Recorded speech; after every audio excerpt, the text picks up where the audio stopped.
जाने दो। कोई आकर के कहे मुझे भोजन दो, मुझे जलपान कराओ, अच्छा उसको कराना चाहिए नहीं कराना चाहिए? एक आतिथ्य यज्ञ होता है, यहाँ तो ठीक है, नहीं कई बार आपने देखा होगा ऋषियों ने सिद्धांत दिया है 5 यज्ञों का, उसमें एक यज्ञ है अतिथि यज्ञ। और मैं कहूंगी अभी अभी भैया जी पूछ रहे थे अनिल आर्य जी कि आप ठीक रह रही हो, तो मैं आपको बता देती हूँ, मैं ऐसी प्रशंसा नहीं कर रही, जो व्यक्ति जैसा हो उसको वैसा ही बताना चाहिए, बताना चाहिए, बताना चाहिए। वो पूछ रहे थे कैसे, मैंने कहा बहुत अच्छे हैं। क्यों? क्योंकि वहां आतिथ्य यज्ञ हो रहा है। जो बहन है सेजल आर्या जी, मैं वहीं रुकी हुई हूँ और वो बहन इतनी अच्छी है, वो पल पल पर पूछती है आपको किसी चीज की कोई आवश्यकता है तो, बल्कि कल तो मैं ये कह रही थी मैं कुछ चाय वगैरह लेती नहीं हूँ, मैंने कहा मैं फोन करती हूँ, मुझे लगा यहाँ व्यवस्था हो जाएगी इसलिए। बोले किस लिए? मैंने कहा मैं फ्रूट्स के लिए फोन करती हूँ। उन्होंने कहा चाय लो भी, तो बोले नहीं हमारे यहाँ हो तो हम कराएंगे, किसी से कोई कहने की आवश्यकता, और खुश होकर के कर रही है वो, इसका मतलब वो अतिथि यज्ञ क्या कर रही है जी?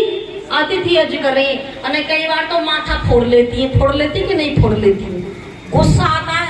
आपने कभी दृष्टिपात किया हो, कभी देखी आप आपके घर में कभी हुआ हो या इर्द गिर्द में हुआ हो या आप में से किसी ने किया हो, और आज ऐसा हो रहा है जैसे मान लो आपने काम किया और आप अपने कार्य से निवृत्त होकर के, आप ध्यान से सुन लेना, आप एक यज्ञ कर लोगे अगर समझ जाओगे तो, आप अपने कार्य से निवृत्त होकर के आप एसी ऑन किया या कूलर ऑन किया, आप विश्राम के लिए गए, मान लो रात्रि का समय है और कोई दरवाजे पर उस समय आ जाए, अच्छा कैसा लगता है उस समय? अच्छा लगता है या बुरा लगता है? बुरा लगता है कि नहीं लगता है? कई बार तो गालियां देते हैं, और क्या कहते हैं मालूम है आपको? मैं बताती हूँ क्या कहते हैं। आपने नाम सुना होगा, आर्य जगत के बड़े उच्च कोटि के विद्वान हैं आचार्य शिवदत्त पांडे जी। ये उनके जीवन की घटना है, वो मैं आपको बताती हूँ।